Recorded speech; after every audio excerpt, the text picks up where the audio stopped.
নমস্কাৰ বন্ধু বান্ধৱীসকল আমাৰ ৰাখিব চেনেলটোলৈ আপোনালোকক স্বাগতম জনাইছো। আজি 1 অক্টোবৰ মহানৱমী। এই মহানৱমীৰ দিনা ঘৰত মনে মনে জ্বলাওক এই এটা বস্তু। এমাহৰ ভিতৰত আপোনালোকৰ ঘৰত ধন সম্পত্তি বৃদ্ধি পাবলৈ ধৰিব, প্ৰচুৰ পৰিমাণে ধন অহাৰ বাট মুকলি হৈ পৰিব, সকলো ফালৰ পৰা আপোনালোকৰ ঘৰত উন্নতি দেখিবলৈ পোৱা যাব। এই দুৰ্গা পূজাৰ মহানৱমীৰ দিনা যদি আপোনালোকে ঘৰত এই এটা বস্তু জ্বলাব পাৰে তেনেহ'লে দেখিবলৈ পাব যে সকলো ফালৰ পৰা আপোনালোকৰ ঘৰত সুখ শান্তি আৰু উন্নতি বৃদ্ধি পাবলৈ ধৰিব। আপুনি জানি আচৰিত হ'ব যে এই কামটো কৰাৰ লগে লগে বা এই কামটো কৰাৰ এমাহৰ ভিতৰতে আপোনালোকে ইয়াৰ ফল পাবলৈ সক্ষম হ'ব। এই বস্তু কিনিবৰ কাৰণে আপোনালোকে বিশেষ টকা খৰচ কৰিবলগীয়া নহয়। সামান্য এটা প্ৰতিকাৰ কৰিলেই এই সকলোবোৰ সম্ভৱ হৈ পৰিব আপোনালোকৰ জীৱনত। আহক তেনেহ'লে আমি বেছি দেৰি নকৰি সুন্দৰভাৱে জানি লওঁ।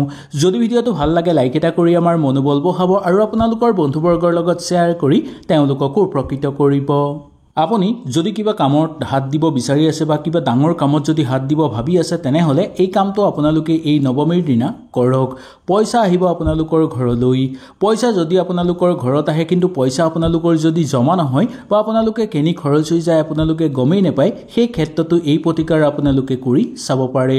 এইটো কৰাৰ পাছতেই আপোনালোকৰ সকলো দুখ কষ্ট দূৰ হৈ পৰিব, ঘৰত ধন সম্পত্তি জমা হ'বলৈ ধৰিব, বহুদিনৰ পৰা ৰৈ থকা কাম আপোনালোকৰ হৈ পৰিব, বিচৰাৰ ধৰণে আপোনালোকে জীৱনটো সঠিক ৰূপত লৈ যাব পৰাৰ যুগ নামি আহিব।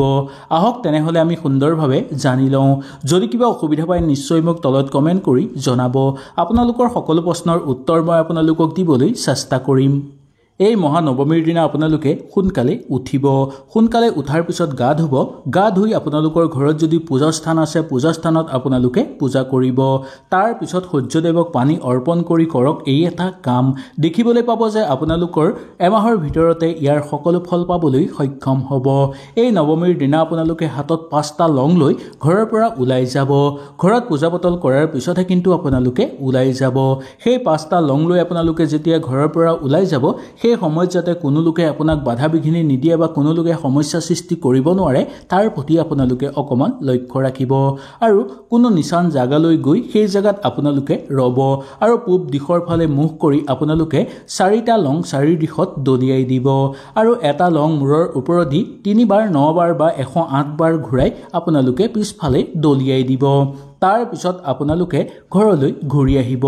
মূৰৰ ওপৰেদি যদি যোনফালে লংটো আপোনালোকে দলিয়াইছে সেই ফাললৈ আপোনালোকে নোচোৱাকৈ কিন্তু ঘৰলৈ ঘূৰি আহিব লাগিব। যদি কিবা কাৰণত আপোনালোকে লং দলিওৱাৰ পিছত যদি ঘৰলৈ আহি থাকোঁতে আপোনালোকে পিছলৈ ঘূৰি চাই তেনেহ'লে ইয়াৰ ফল আপোনালোকে কেতিয়াও লাভ কৰিব নোৱাৰিব। আৰু আপোনালোকে ঘূৰি অহাৰ পিছত ঘৰৰ মানুহক এই কথা কোৱাটো উচিত নহয় বা কোনো আপোন মানুহকো এই কথা আপোনালোকে নক'ব, কাৰো আগত প্ৰকাশ নকৰিব। এনেকৈ কৰিলে এমাহৰ ভিতৰতে আপোনালোকে দেখিবলৈ পাব যে আপোনালোকৰ সকলো সমস্যা সমাপ্ত হৈ পৰিব। সকলো ক্ষেত্ৰতে আপোনালোকৰ উন্নতি বৃদ্ধি পাবলৈ ধৰিব, প্ৰচুৰ পৰিমাণে ঘৰত উন্নতি হ'বলৈ ধৰিব, অৰ্থ অহাৰ বাট মুকলি হৈ পৰিব, কৰ্মক্ষেত্ৰত চলি থকা সমস্যা দূৰ হ'ব, জীৱনৰ আধৰুৱা সমস্যাবোৰ আপোনালোকৰ সমাপ্ত হৈ পৰিব আৰু জীৱনত কৰি থোৱা পৰিকল্পনাবোৰো আপোনালোকৰ সিদ্ধি হৈ পৰাৰ প্ৰবল যুগ দেখিবলৈ পোৱা যাব। এই নৱমীৰ দিনা আপোনালোকে আৰু এটা উপায় কৰিব পাৰে। এই উপায়টো কৰিলেও এমাহৰ ভিতৰতে ইয়াৰ ফল পাবলৈ আপোনালোক সক্ষম হ'ব। ৰাতিপুৱা শোৱাৰ পৰা উঠি আপোনালোকে গা ধুই যেতিয়া মন্দিৰলৈ যাব সেই ক্ষেত্ৰতে আপোনালোকে কৰিব পাৰিব এই এটা কাম। যি সময়ত আপোনালোকে মন্দিৰলৈ যাব তাত গৈ জ্বলোৱা কৰ্পূৰ 2 টুকুৰা জ্বলাই ল'ব আৰু এটা লং তাত দি দিব আৰু পূজা কৰাৰ জেগাত ৰাখি আপোনালোকে লং আৰু কৰ্পূৰ একেলগে জ্বলাই পূজা কৰিব বা আৰতি কৰিব। ইয়াৰ পৰা ওলোৱা ধোঁৱাই আপোনালোকৰ ঘৰত থকা সকলো বেয়া শক্তি ধ্বংস কৰি পেলাব। ইয়াৰ বাহিৰেও আপোনালোকে সেই জ্বলোৱা কৰ্পূৰ আৰু লং আপোনালোকে গোটেই ঘৰত ফুৰাই দিব পাৰে। এনে কৰিলে ঘৰত থকা বেয়া শক্তি আৰু ঘৰত থকা বাস্তুদোষ সমাপ্ত হৈ পৰাৰ প্ৰবল সম্ভাৱনা দেখিবলৈ পোৱা যাব। এই কাম যদি আপোনালোকে এই নৱমীৰ দিনা কৰে তেনেহ'লে দেখিবলৈ পাব যে আপোনালোকৰ ঘৰত পইচা অহাৰ আৰম্ভ হ'ব। আপোনালোকৰ মানসিক চিন্তা দূৰ হৈ পৰিব, অস্থিৰতা কমিবলৈ ধৰিব আৰু মনত একাগ্ৰ আৰু আগ্ৰহ বৃদ্ধি পাবলৈ ধৰিব। সেইকাৰণে এই দুৰ্গা পূজাৰ মহানৱমীৰ দিনা যদি আপোনালোকে এই কাম কৰে তেনেহ'লে আপোনালোকৰ সকলো মনৰ আশা পূৰ্ণ হৈ পৰিব। মা দুৰ্গা সাক্ষাৎ আহি আপোনালোকৰ ঘৰত বাস কৰিবলৈ ধৰিব, যাৰ ফলত আপোনালোকে মনে বিচৰা সকলো কাম কৰি সম্পূৰ্ণ কৰিব পাৰিব। প্ৰচুৰ পৰিমাণে ঘৰত অৰ্থৰ আগমন হ'বলৈ ধৰিব আৰু নতুন নতুন ঘৰত সুযোগ সুবিধা লাভ কৰিব পাৰিব। এই মহানৱমীৰ দিনা আপোনালোকে ঘৰত হ'লেও এগছি চাকি জ্বলাব। আপোনালোকে তুলসী গছৰ গুৰিতো এগছি চাকি জ্বলাব পাৰে আৰু গোটেই ঘৰৰ মানুহ অকণমান সময় হ'লেও সেই তুলসীজোপাৰ গুৰিত বহিবলৈ চেষ্টা কৰিব। এনে কৰিলে মা অতি সোনকালে সন্তুষ্ট হৈ পৰিব। এই মহানৱমীৰ দিনা যদি আপোনালোকে তুলসী গছৰ গুৰিত চাকি দিয়ে তেনেহ'লে মংগল হ'ব। যদি আপোনালোকৰ ঘৰত তুলসী গছ নাই তেনেহ'লে ঘৰৰ ঈশান কোণতো আপোনালোকে এগছি চাকি জ্বলাব পাৰে। ইয়াৰ ফলত মা আকৰ্ষিত হৈ পৰিব আৰু এই চাকি গছ জ্বলোৱাৰ লগে লগে আপোনালোকৰ ঘৰত থকা সকলো বেয়া শক্তি ধ্বংস হৈ পৰিব। ঘৰলৈ নতুন নতুন সুযোগ সুবিধা নামি অহাৰ প্ৰবল যোগ দেখিবলৈ আপোনালোকে পাব। সেইকাৰণে এই নৱমীৰ দিনা তুলসী গছৰ গুৰিত এগছি চাকি জ্বলোৱাটো অত্যন্ত শুভ বুলি মনা গৈছে। এনে কৰিলে সাক্ষাৎ মা লক্ষ্মী আহি আপোনালোকৰ ঘৰত বাস কৰিবলৈ ধৰিব, যাৰ ফলত ঘৰত ধন সম্পত্তি বৃদ্ধি পাবলৈ ধৰিব, কৰ্মৰ বাট মুকলি হৈ পৰিব আৰু প্ৰচুৰ পৰিমাণে আপোনালোকৰ ঘৰত উন্নতি দেখিবলৈ পাব। এই দুৰ্গা পূজাৰ মহানৱমীৰ দিনা আপোনালোকে মা দুৰ্গাৰ এটা মুদ্ৰা ঘৰলৈ কিনি আনিব। কিনি অনাৰ পিছত মুদ্ৰাটো বিশুদ্ধ কৰি ল'ব আৰু গংগাজল ছটিয়াই পবিত্ৰ কৰি ল'ব।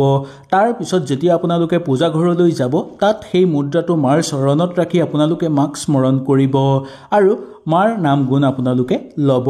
তাৰ পিছত সেই মুদ্ৰাটো আপোনালোকে ঘৰলৈ লৈ আহিব। ঘৰলৈ লৈ আহি আপোনালোকে ঘৰৰ পইচা থোৱাৰ জেগাটো ৰাখিব পাৰে, নাইবা আপোনালোকৰ ঘৰৰ পূজা স্থানতো ৰাখিব পাৰে। ইয়াৰ বাহিৰেও আপোনালোকে সেই মুদ্ৰাটো আপোনালোকৰ যদি মানি বেগতো ৰাখে তেনেহ'লে মাৰ পৰম আশীৰ্বাদ আপোনালোকে লাভ কৰিব পাৰিব। এমাহৰ ভিতৰতে আপোনালোকৰ ভাগ্য সলনি হৈ পৰিব, নতুন নতুন সুযোগ সুবিধা আপোনালোকে লাভ কৰিব পাৰিব আৰু সাক্ষাৎ মাৰ আগমন হ'বলৈ ধৰিব আপোনালোকৰ ঘৰলৈ, যাৰ ফলত জীৱনত চলি থকা সকলো সমস্যা সমাপ্ত হৈ পৰিব। আপোনালোকৰ কণ্ডল যদি ঘৰত চলি আছে সেইবোৰো নোহোৱা হৈ পৰিব আৰু লগতে ঘৰত সুখ শান্তি আৰু সমৃদ্ধি বৃদ্ধি পাবলৈ ধৰিব। এই নৱমীৰ দিনা আপোনালোকে আৰু এটা উপায় কৰিব পাৰে। এই উপায়টো কৰিলেও এমাহৰ ভিতৰতে ইয়াৰ ফল পাবলৈ আপোনালোক সক্ষম হ'ব। ৰাতিপুৱা শোৱাৰ পৰা উঠি আপোনালোকে গা ধুই যেতিয়া মন্দিৰলৈ যাব, সেই ক্ষেত্ৰতে আপোনালোকে কৰিব পাৰিব এই এটা কাম। যি সময়ত আপোনালোকে মন্দিৰলৈ যাব তাত গৈ জ্বলোৱা কৰ্পূৰ 2 টুকুৰা জ্বলাই ল'ব আৰু এটা লং তাত দি দিব আৰু পূজা কৰাৰ জেগাত ৰাখি আপোনালোকে লং আৰু কৰ্পূৰ একেলগে জ্বলাই পূজা কৰিব বা আৰতি কৰিব। ইয়াৰ পৰা ওলোৱা ধোঁৱাই আপোনালোকৰ ঘৰত থকা সকলো বেয়া শক্তি ধ্বংস কৰি পেলাব। ইয়াৰ বাহিৰেও আপোনালোকে সেই জ্বলোৱা কৰ্পূৰ আৰু লং আপোনালোকে গোটেই ঘৰত ফুৰাই দিব পাৰে। এনে কৰিলে ঘৰত থকা বেয়া শক্তি আৰু ঘৰত থকা বাস্তুদোষ সমাপ্ত হৈ পৰাৰ প্ৰবল সম্ভাৱনা দেখিবলৈ পোৱা যাব। এই কাম যদি আপোনালোকে এই নৱমীৰ দিনা কৰে তেনেহ'লে দেখিবলৈ পাব যে আপোনালোকৰ ঘৰত পইচা অহাৰ আৰম্ভ হ'ব। আপোনালোকৰ মানসিক চিন্তা দূৰ হৈ পৰিব, অস্থিৰতা কমিবলৈ ধৰিব আৰু মনত একাগ্ৰ আৰু আগ্ৰহ বৃদ্ধি পাবলৈ ধৰিব। সেইকাৰণে এই দুৰ্গা পূজাৰ মহানৱমীৰ দিনা যদি আপোনালোকে এই কাম কৰে তেনেহ'লে আপোনালোকৰ সকলো মনৰ আশা পূৰ্ণ হৈ পৰিব। মা দুৰ্গা সাক্ষাৎ আহি আপোনালোকৰ ঘৰত বাস কৰিবলৈ ধৰিব, যাৰ ফলত আপোনালোকে মনে বিচৰা সকলো কাম কৰি সম্পূৰ্ণ কৰিব পাৰিব। প্ৰচুৰ পৰিমাণে ঘৰত অৰ্থৰ আগমন হ'বলৈ ধৰিব আৰু নতুন নতুন ঘৰত সুযোগ সুবিধা লাভ কৰিব পাৰিব। হয়তো এই ভিডিঅ'টোৰ যোগেদি আপোনালোকে সুন্দৰভাৱে বুজি পালে। যদি কিবা অসুবিধা পালে নিশ্চয় মোক তলত কমেণ্ট কৰি জনাব। তেনেহ'লে আজিলৈ আপোনালোকৰ ওচৰৰ পৰা বিদায় লৈছোঁ। কালিলৈ পুনৰ আপোনালোকক লগ পোৱাৰ প্ৰতিশ্ৰুতিৰে আজিলৈ নমস্কাৰ।